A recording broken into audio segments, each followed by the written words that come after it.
My name is Alice Embry, and I live at 1210 Norwood with my husband, Carlos Lowry. And just a couple of questions. How many of you have lived in Delwood 2 when Austin voted to move the airport? November 3rd, 1987. Raise your hands. Raise your hands. Oh, I didn't say that. Okay. How many of you lived here when passenger services opened at Bergstrom, May 1999? This is a trick question. How many of you lived in Delwood 2 in 1950? Okay, that's the trick.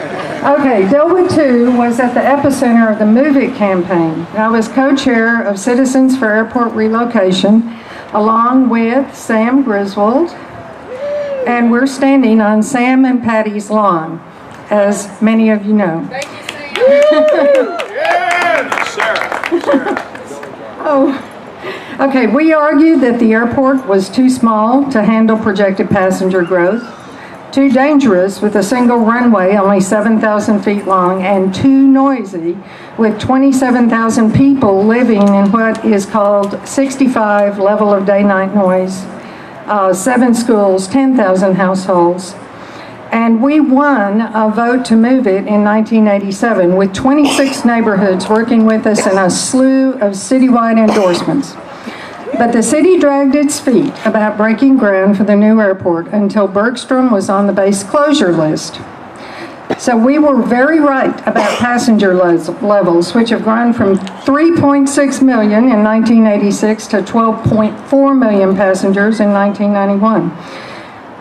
But we also argued for something else. In 1984, CARE released an airport redevelopment plan endorsed by the 17 neighborhoods surrounding the site. And the plan urged the city not to sell off the parcels along the perimeters, but comprehensively develop the 700 acres. We call this the wedding cake, not a donut, development plan. And high density was to be at the center, a mix of residential and commercial, hike and bike trails, and green belts. So I just want to point out and have them say a few words if they will. Rick Kravaniak and Gerard Kinney, who were both architects on that original plan. Raise your hands, guys. So along with so many neighborhood allies, we were successful with this local democracy effort. No airport and a comprehensively developed site that is a city asset, not a liability to its close neighbors. So I'm going to let other Move It stalwarts speak. And Bruce, who was our chief vote strategist, has already spoken.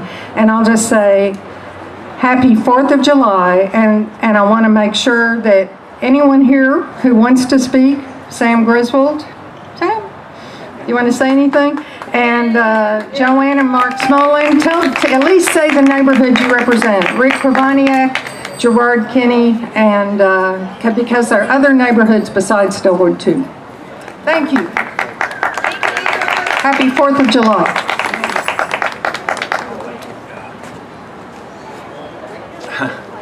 It's great to be here. It's been years since I've come by, and I just wanted to acknowledge the work of a guy named Paul Williamson who lived over on, what street are you on, Alice?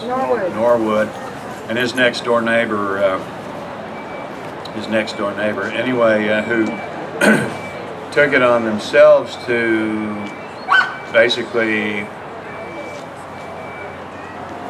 get the parade and picnic going again after all the original residents who started it. Closer to the mic. Oh, okay. After all the original residents had felt like they'd gotten too old and it's time for the young folks to take over. So Patty and I moved to this house in 77. Both our kids were born while we were living here. And one of them's getting ready to have our first grandchild, but neither here nor there. We've rented this house. It was supposed to be somewhere where my kids were going to live, but in college. We've never rented it to anyone other than friends. And anyway, the neighborhood association was founded by Patty and good friend that I got so old. Good friend that lived across the street in the late 70s.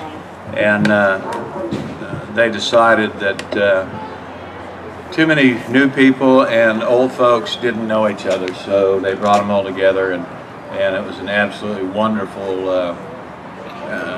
act on their part. And I'm so happy to see that here, so many years later, the association is still going strong.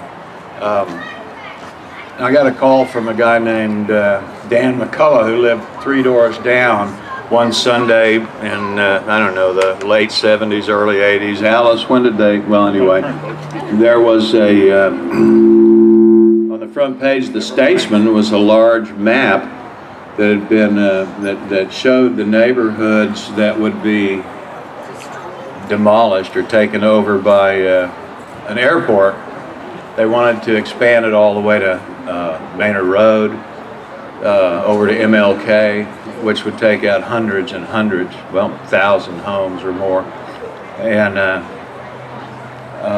he called and said, "Have I seen it?" And I said, "No." So I went over to the house and saw it, and then that evening called, I don't know, a bunch of neighborhood and Maplewood activists, and we had our first meeting. We also, Bruce Davis and 24 other people went out one Saturday and walked all the neighborhoods under the flight pattern in this direction and that direction, and raised just about $10,000 and petitions that helped us buy our first Move It t-shirts that were royal blue with that sign on it, and I don't know, buttons, various and sundry other things. But a few months later, the airport decided, or the commission decided, they'd move it north instead. So we had a rally at the Pentecostal church on 51st Street, and all the council members were supposed to be there. At the time, it was considered to be the largest get-together of the largest rally, or the largest, I don't know what you call them. Anyway, we had over 2,000 people. The police were letting people park double along 51st Street.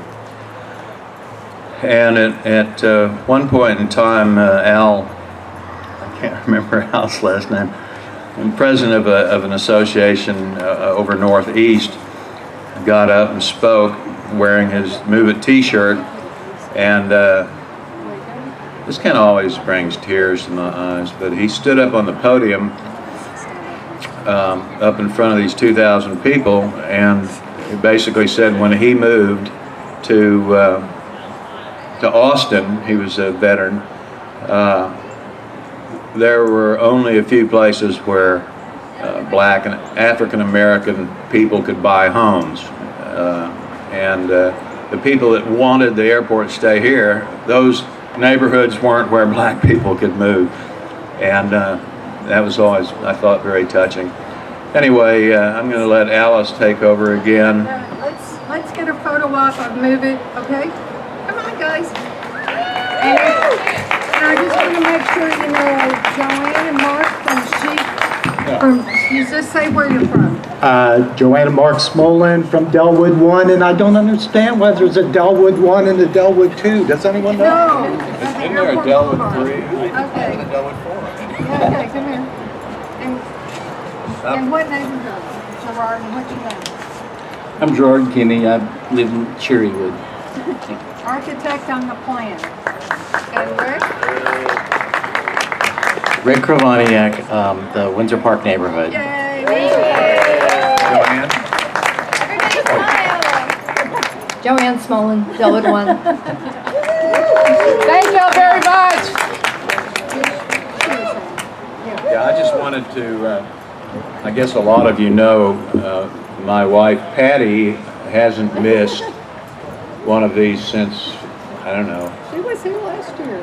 She hasn't missed one. Oh. Anyway, she's the person in the red and white dress, long hair behind. Patty, raise your hand. So she was the impetus behind starting the neighborhood association. Great. Thank you all very much. Can you take a picture of us? Oh, he already did. They did. Okay. Great. Thank you all.